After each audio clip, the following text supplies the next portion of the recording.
সম্পূর্ণ রং সবুজ রেখে দুর্দান্ত স্বাদে পাট শাক ভাজি। এভাবে পাট শাক ভাজি করলে বেশ মজার হয়। অনেকেই শাক ভাজিটা কিন্তু ঠিকঠাকভাবে করতে পারে না। দেখা যায় রান্নার পর কালারটা চেঞ্জ হয়ে যায়, খেতেও তখন ভালো লাগে না, দেখতেও ভালো লাগে না। তো আজকের পাট শাক ভাজিটা হবে একদম ঝরঝরে এবং দেখতে মাশাআল্লাহ একেবারে সবুজ, খেতেও দুর্দান্ত টেস্টি। সবাই ইনশাল্লাহ পছন্দ করবে। শুরুতেই খুব ভালো করে পাট শাক ধুয়ে তারপর একদম পানি ঝরিয়ে নিতে হবে। যে কোনো শাক রান্নার ক্ষেত্রে করবেন কি, পানিটা শুরুতে একেবারে খুব ভালো করে ঝরিয়ে নেবেন। তারপর এই যে একটা সিলভারের হাঁড়িতে আমি দিয়ে দিয়েছি। এখানে দেওয়ার পরে আমি কিন্তু ঢাকনা দিয়ে ঢেকে দিব না, আর প্রথমে শাকটা একদম হাই হিটে রান্না করে নেব। শাক শুরু থেকে শেষ পর্যন্ত চেষ্টা করবেন হাই হিটে রান্না করার জন্য, তাতে করে শাকের কালারটা একদম ঠিকঠাক থাকে। আর পানি প্রথমে ঝরিয়ে নিলে শাক রান্নার ক্ষেত্রে পরে কিন্তু বেশি পানি ওঠে না। মাঝ পর্যায়ে একটুখানি লবণ দিয়ে দিয়েছিলাম।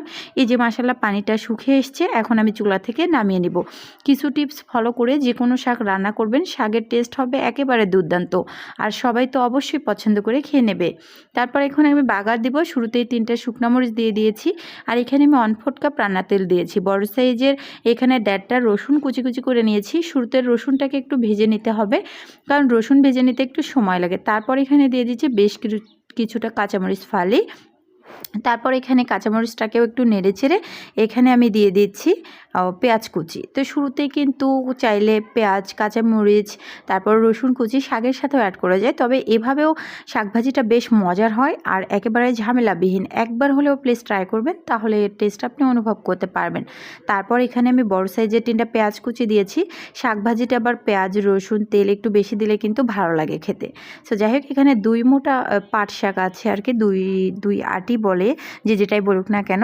আর পেঁয়াজটাকে কি করবেন, একেবারে বেশি লালচেও করবেন না, আর একেবারে বেশি সাদাও রাখা যাবে না।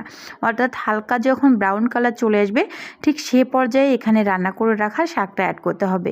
এই টিপসগুলো ফলো করলেই শাকভাজিটা করবেন, দেখবেন কি ইনশাআল্লাহ সবাই পছন্দ করবে। রেসিপি ভালো লাগলে ইউটিউব, ফেসবুক যেখান থেকে দেখেন না কেন আমার পরিবারে যুক্ত হয়ে যাবেন।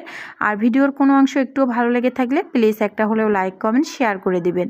তো দেখেন, এই যে শাকটা কিন্তু আমি কোন পর্যায়ে এখানে অ্যাড করে দিয়েছি। পেঁয়াজগুলোকে একবারে কিন্তু লালচেও করে নেই, আবার কাঁচাও রেখে নেই। এ পর্যায়ে রাখলে না একটু মিষ্টি মিষ্টি ভাব থাকে পেঁয়াজের মাঝে, আর টেস্টটা হয় একদম অসাধারণ।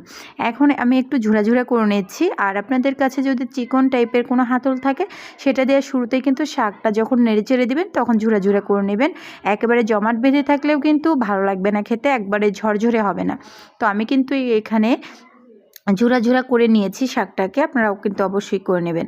সো এখন শাকভাজিটা আমি চুলা থেকে নামিয়ে ফেলবো। সম্পূর্ণ রান্নাটাই একদম হাই হিটে করেছি, শুধু ফোড়ন দেওয়ার সময় একটু মিডিয়াম লো আঁচে রেখেছিলাম। পরিবেশন করে দেখিয়ে দিচ্ছি। গরম ভাত, পানি ভাতের সাথে জাস্ট অসাধারণ। পাট শাক ভাজিটা আমার অনেক পছন্দের, অবশ্যই হলেও একবার ট্রাই করে দেখবেন, তারপর কিন্তু এর টেস্টটা অনুভব করতে পারবেন। ভিডিও দেখার জন্য অসংখ্য ধন্যবাদ। আল্লাহ হাফেজ।